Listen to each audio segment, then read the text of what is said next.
Today, we're going to talk about something that's affecting all of us, a kind of silent epidemic. The fact that it feels almost impossible to concentrate anymore. We're going to dive into why deep focus feels like a lost art, especially now in our new AI-powered world. So let me just ask you something straight up. When was the last time you actually trained your brain? I mean, not your body at the gym, but your mind. It's a serious question because the biggest crises we're facing might not be what's on our dinner plates, but what we're feeding our brains online every single day. Okay, let's just get right to it. Experts are now sounding the alarm. They're warning that we are systematically, almost by design, losing our ability to think deeply. And this isn't just some gut feeling. Oh no, it's a reality that's being backed up by some pretty startling data. And that really brings us to the core of this whole issue, what some are calling the concentration crisis. So let's unpack just how massive this problem has become for all of us. Here it is. This is the big, scary number.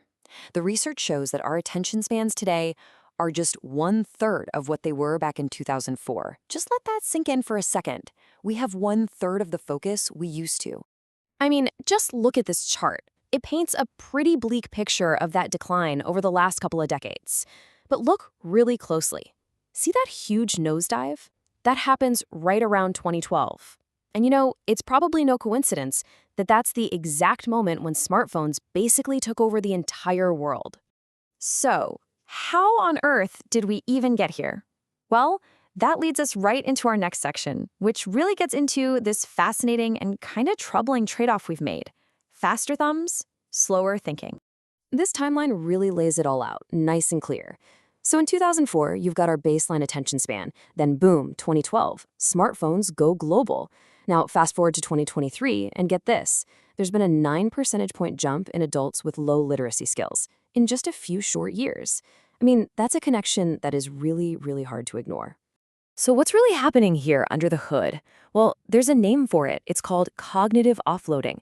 It's that impulse we all have now, right? That feeling of, why bother trying to remember that when I can just ask Google or an AI to do it for me? We are literally outsourcing our brain power to our devices. And the consequences of doing that all the time, they're profound.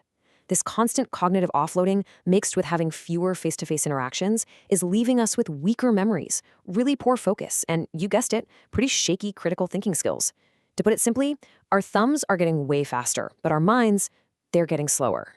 But you know what? It's not just our personal habits that are to blame here. Let's dig into the incredibly powerful forces that are actively making this whole crisis worse. We're talking about the AI and attention economy, where there is a fierce 24/7 competition for our brain space. I absolutely love this analogy. Just think of it like junk food. You know, you've got your chips and soda. Well, digital junk is basically the same thing. It's that endless stream of short videos and rage bait posts, all that content that's engineered to get an emotional reaction out of you and keep you scrolling. It's basically ultra-processed content for our brains, and it's designed to be gobbled up without a single thought. And the newest thing on the block, AI, is just supercharging this whole trend. A recent study found that when people used AI to help them write, a shocking 83% of them couldn't even recall what they had just written. And really, how could they? They weren't the ones doing the actual thinking. And here's the real kicker. That same study found that brain activity dropped by nearly 55% when people were using AI. Sure, the tasks got done 60% faster, but it came at a massive cost, a cost that researchers are calling cognitive debt. It's the long-term price we pay for not engaging our own brains. Okay, that was a lot of doom and gloom, but there is a glimmer of hope. A resistance is actually starting to grow, pushing back against this constant tide of distraction. So let's see how. This quote comes from Cal Newport, a professor over at Georgetown University. And his whole argument is, it's simple, but it's also kind of radical. He says that in our world of nonstop distraction, the ability to actually focus deeply isn't just a skill anymore. It's becoming a rare and valuable superpower. It might just be the new social currency. And it's not just individuals who are catching on. Governments all over the world are waking up to this crisis. You've got Australia and Indonesia. They've already banned social media for kids under 16. Other countries, like Malaysia, Denmark, and Spain, are thinking about doing the same thing. And in India, several states are proposing their own restrictions. It's a really clear sign that this is a global issue that just can't be ignored any longer. So while the governments are starting to take action, what can we do? What can you do personally to reclaim your own focus?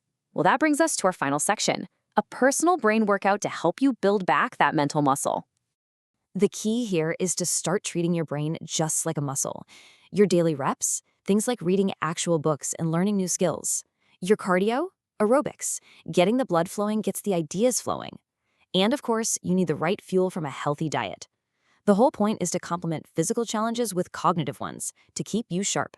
The digital age, it definitely made us faster, but it also made us way more distracted. And for kids growing up today, distraction is now the default setting. So I'll just leave you with this one question to think about. In an era of endless scrolling and ultra-processed digital junk, is the simple act of picking up a book maybe the ultimate act of defiance?